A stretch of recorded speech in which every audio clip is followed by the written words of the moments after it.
RGV వ్యూహం ఇప్పటి వరకు 2009వ సంవత్సరం నుంచి 2019వ సంవత్సరం వరకు నిజ జీవిత ఆంధ్రప్రదేశ్ అంటే ఉమ్మడి ఆంధ్రప్రదేశ్ రాష్ట్రంలో జరిగిన నిజ జీవిత సంఘటనల ఆధారంగా ఏర్పాటు చేసిన ఒక ఫిక్షనల్ స్టోరీ.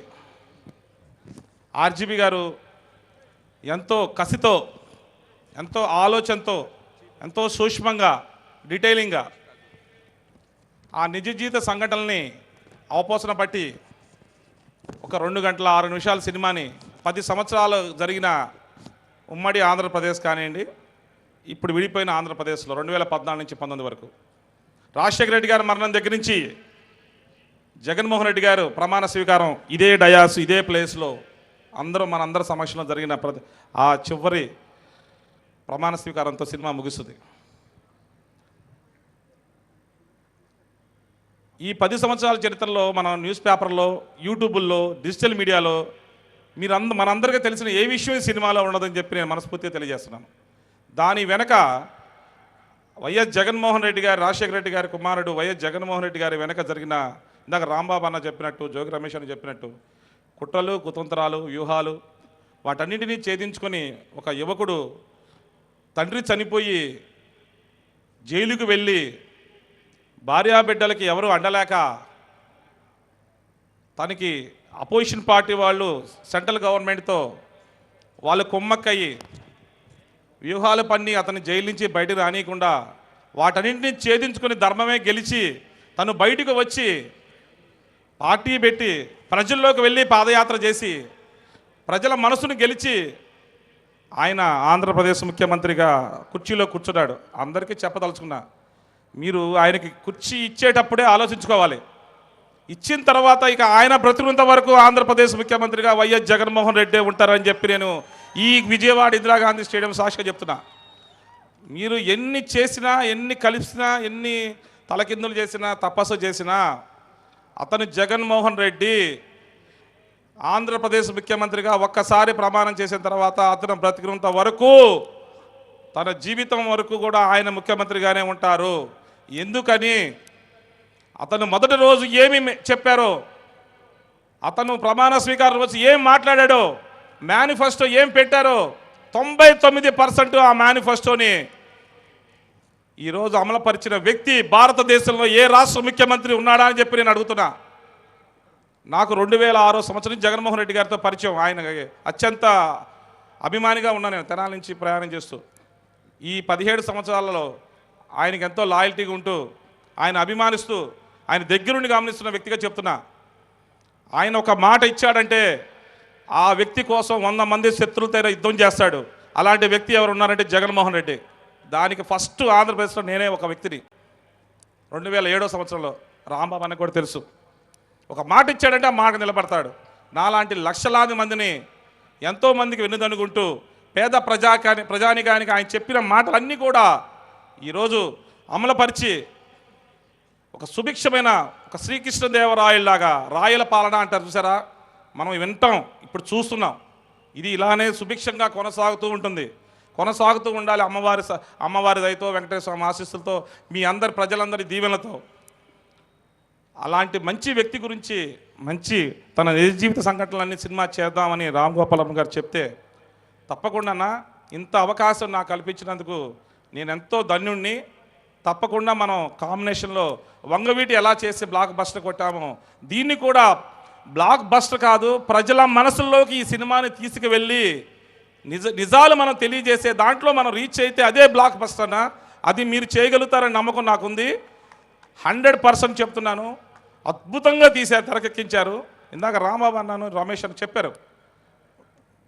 వేరే పార్టీకి సంబంధించిన వ్యక్తులు కోర్టులో, హైకోర్టులో రిట్ పిటిషన్లు, సివిల్ కోర్టులో వేశారు. అవన్నీ చట్టపరంగా ఎదుర్కొని సినిమాని అనుకున్న సమయానికి 29వ తారీఖు రిలీజ్ చేయడానికి నేను ముందుకు వస్తున్నాను. తప్పకుండా 29వ తారీఖు చేయడానికి మా ప్రయత్నం మేము చేస్తున్నాను.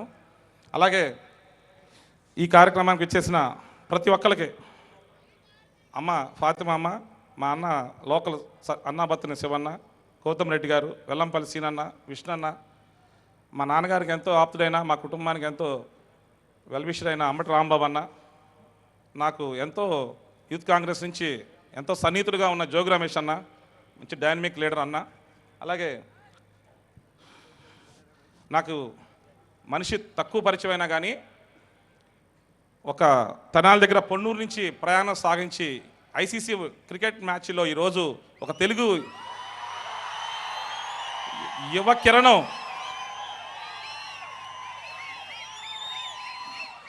ఒక డైనమిక్ పర్సన్ ఎవరు ఉన్నారంటే మీ దగ్గర నుంచి వచ్చే సౌండ్ చాలు. అంబటి రాయుడన్న ఇన్స్పిరేషన్ పర్సను, యువతకి ఇన్స్పిరేషన్ పర్సను. చాలా నిదానంగా మాట్లాడతాడు, కానీ లోపల బగ మండుతుండేది ఆయన గుండె. ఎందుకంటే తప్పు జరిగితే నిలదీస్తుంటాడు ఎవడైనా. అతను ఎప్పుడు గెలుస్తాడు, ధర్మం గెలుస్తుంది, తనకి మంచి భవిష్యత్తు ఉంటుందని రాజకీయంగా అని చెప్పి నేను మనస్ఫూర్తిగా కోరుకుంటాను. ప్రజాసేవలో ఉన్నారు అన్న. అలాగే మా నందిగం సురేష్ అన్న 7ంటికి వస్తాను, 7ంటికి కరెక్ట్గా వచ్చాడు, చక్కగా మాట్లాడాడు, ఆశీర్వదించాడు. అన్నకి మనస్ఫూర్తిగా ధన్యవాదాలు తెలియజేసుకుంటాను. అలాగే వ్యూహం సంబంధించిన మా ఆర్వీ గ్రూప్ రవివర్మ గారు, సుమన్ గారు ఎంతో సహాయ సహకారాలు అందించారు. అట్లాగే మ్యూజిక్ డైరెక్టర్ కీర్తన గారు, మనీష్ ఠాగూర్ గారు ఎడిటరు, అలాగే కెమెరామెన్ డిఓపి గారు, ఆర్జీవీ వ్యూహం టీం అందరికీ కూడా పేరు పేరున నేను మరొకసారి సభాముఖంగా కృతజ్ఞతలు తెలియజేసుకుంటూ ఒకటే చెప్తున్నాను. రోజా గారు, మేడం గారు కూడా వచ్చిన్నారు. ఆమె కూడా మనస్ఫూర్తిగా మా అదీప్ రాజు నా స్నేహితుడు, పెందుర్తి ఎమ్మెల్యే, అందరికి కూడా ధన్యవాదాలు తెలియజేసుకుంటూ విచ్చేసిన ప్రతి ఒక్కరికి కూడా మనస్ఫూర్తిగా ధన్యవాదాలు తెలియజేసుకుంటూ ఇంత కార్యక్రమాన్ని అద్భుతంగా నిర్వహించిన నా మిత్రుడు నరేంద్ర, జే మీడియా, ఎక్స్ట్రాడనరీ, హ్యాట్స్ ఆఫ్ అన్న. తీసావు, ఫైర్ వర్క్స్ కానీ ఈవెంట్ కానీ చాలా బాగా చేశారు. త్రిబుల్ చేసావు, మళ్ళీ ఇంత అద్భుతంగా దీన్ని మాట ఇచ్చి నిలబెట్టుకున్నావు. Thank you very much Narendra అన్న. అలాగే యాంకర్ గీతా భగత్ లాస్ట్ మినిట్లో హాఫ్ అన్ అవర్ ముందు చెప్తే తను ఇమ్మీడియట్గా రెడీ అయిపోయి వచ్చేసింది. థ్యాంక్ యూ అండి. అలాగే నాకు ఇష్టమైన నా జీవితంలో అత్యంత వ్యక్తి సినిమా ఇండస్ట్రీలో ఉన్నానంటే ఆర్జీవి గారే. 2016లో వంగవీటి కేఎల్ యూనివర్సిటీలో మనం ఫంక్షన్ చేశాము. మళ్ళీ ఈరోజు ఇందిరాగాంధీ స్టేడియం చేశాము. ఆ రోజు ఇక్కడ చేద్దాం అనుకున్నాను, అప్పుడున్న రాజకీయ పరిస్థితులను చేయలేపాను.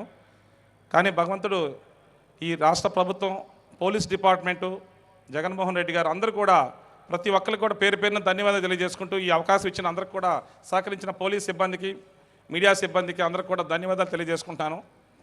అలాగే ఆర్జీవి గారితో ఆ రోజు నుంచి ఈ రోజు వరకు కూడా ఆయనతో ఇంత మంచి స్నేహపూర్వక వాతావరణంలో ఆ వంగవీటి, ఇప్పుడు ఈరోజు వ్యూహం, నెక్స్ట్ శపథం, ఈ 3 సినిమాలు కూడా మంచి హిట్స్ ఇస్తాము. మంచి మెసేజ్ ప్రజలకి తెలియజేసే విధంగా ఎటువంటి ఎవరు కూడా అంటే ఒకటండి, గుమ్మడికాయల దొంగ ఎవడంటే బుద్ధాదాలు అనుకున్నట్టు సినిమాని ఏమి రిలీజ్ కాకుండా ఏదో తీసేశారు అని ఊహించుకుంటూ అనవసరంగా ఇబ్బందులు పెడుతూ వాళ్ళందరికీ కూడా ఆ భగవంతుడు మంచి ఆలోచన, మంచి జ్ఞానాన్ని ఇవ్వాలని చెప్పి సభాముఖంగా తెలియజేసుకుంటూ రాంబాబు అన్న కూడా ఎంతో సమయం కేటాయించి మాకు ఈ కార్యక్రమానికి ఇచ్చేసినందుకు కూడా మరొకసారి ధన్యవాదాలు తెలియజేసుకుంటూ థ్యాంక్ యూ అండి. Thank you all of you. 29వ తారీఖు తప్పకుండా మనం వస్తున్నాము. ఎన్ని అడ్డంకులు ఎదురైనా భగవంతుడి ఆశీస్సులతో మనం రావడానికి మనం 100% ప్రయత్నం చేస్తామని మరొకసారి తెలియజేసుకుంటూ థ్యాంక్ యూ అండి all of you. Thank you Kiran Kumar గారు.